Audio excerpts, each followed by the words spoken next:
بسم اللہ الرحمن الرحیم۔ حضرات ذی وقار،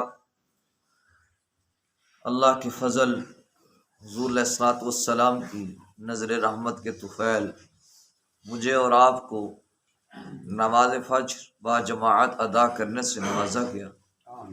اللہ کریم سب کی حاضری کو درجہ قبولیت عطا فرمائے۔ الریاض الصالحین باب ہے نیکی میں جلدی کرنا، اس کی حدیث نمبر 2 آپ احباب کے سامنے پیش کرنے کی کوشش کر رہا ہوں۔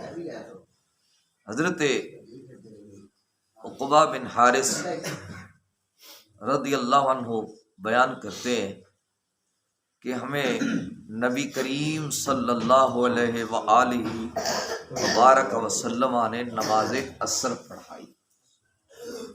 نماز عصر پڑھانے کے بعد جب حضور علیہ السلام نے سلام پھیرا تو جلدی سے حضور اٹھ کر تشریف لے گئے۔ حضور ایک اپنی زوجہ پاک کے حجرے میں تشریف لے گئے۔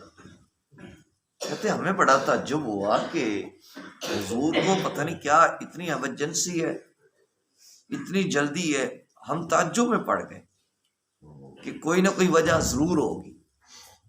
تو آقا دو عالم صلی اللہ علیہ وآلہ وبارک وسلم جب تشریف لائے تو حضور علیہ الصلوۃ والسلام نے فرمایا، مجھے یاد آ گیا تھا کہ میرے گھر میں سونے کی ایک ڈلی پڑی ہے، سونے کی ایک ڈلی پڑی ہے، اور میرے دل میں آیا کہ میں اس کو بھی اللہ کے راستے میں صدقہ کر دوں، اس کو بھی اللہ کے راستے میں صدقہ کر دوں۔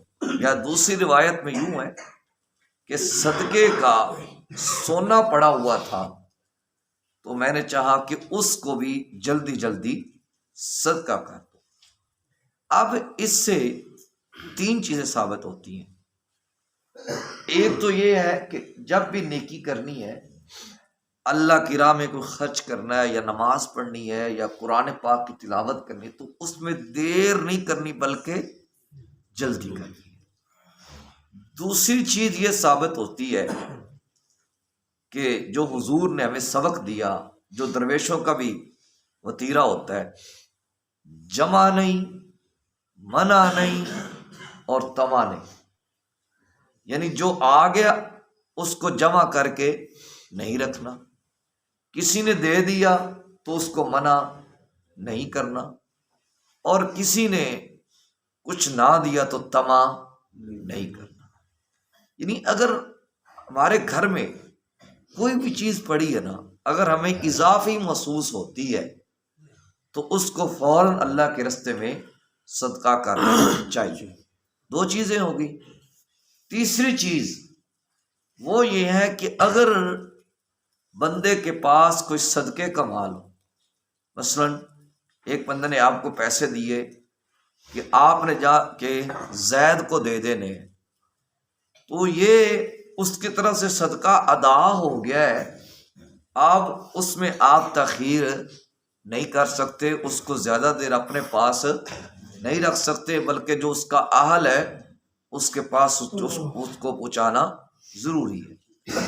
اس کا دوسرا پہلو یہ ہے کہ اگر کسی بندے نے دکان ڈالی ہوئی ہے اور اس نے نیت کی ہوئی ہے کہ میں روزانہ کا 1% یا 2% نکالوں گا اور اس کو میں اللہ کی رضا کے لیے رکھوں گا، کہ جو مستحقین ہوں گے، جو ضرورت مند ہوں گے، وہ جب اچھے خاصے پیسے جمع ہو جائیں گے تو پھر ان کو اکٹھے دے دیں گے تاکہ ان کا کوئی دنوں کا خرچ چل سکے یا 1 مہینے کا خرچ چل سکے۔ یہ جائز ہے، یہ جائز ہے۔ لیکن اگر کسی نے صدقہ دے دیا کہ فلاں بندے تک پہنچا دو تو یہ جائز نہیں۔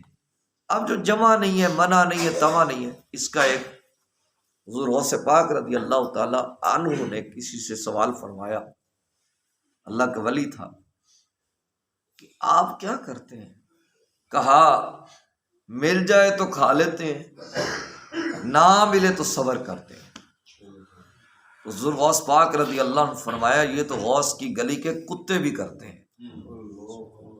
یہ تو غوث کی گلی کے کتے بھی کرتے ہیں، مل جائے تو کھا لیتے ہیں، نہ ملے تو صبر کرتے ہیں۔ کہا آپ کیا کرتے ہیں؟ کہا مل جائے تو تقسیم کر دیتے ہیں، نہ ملے تو صبر کرتے ہیں۔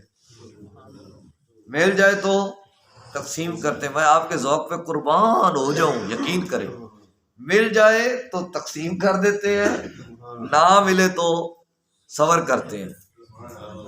ایک مرتبہ اپنے ذوق کے لیے بھی کہے سبحان اللہ، جو آپ کا ذوق ہے نا اس پہ پھر کہے سبحان اللہ، بس اتنا ہی کافی ہے۔ اللہ کریم ہمیں ان باتوں پہ عمل کرنے کی توفیق عطا فرمائے۔